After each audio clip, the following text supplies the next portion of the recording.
Local news for Wednesday the 17th of May. Masterton Police are investigating the reports of a stabbing in the early hours of Tuesday in what is believed to be a gang-related incident. The victim was treated at Masterton Hospital before being transported to Wellington. And police have also been made aware of persons selling raffle tickets purporting to be from two different local schools. One incident resulted in one lady handing over $50. Police are advising the public to be cautious around those selling door-to-door and claiming to be representatives of schools.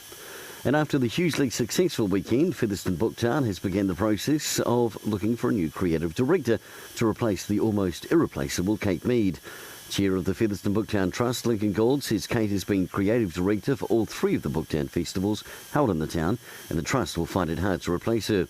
There is a strong desire within the community to continue to grow Featherston Booktown as a centre for book collectors, traders and readers to celebrate the artefact of the book, and not just once a year, but will also look to other book-related events at other times.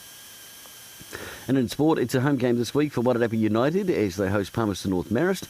Marist are yet to win a game, whereas United have won 5 of their 7 and currently sit top of the table. For local news and sport, I'm Brent Gare.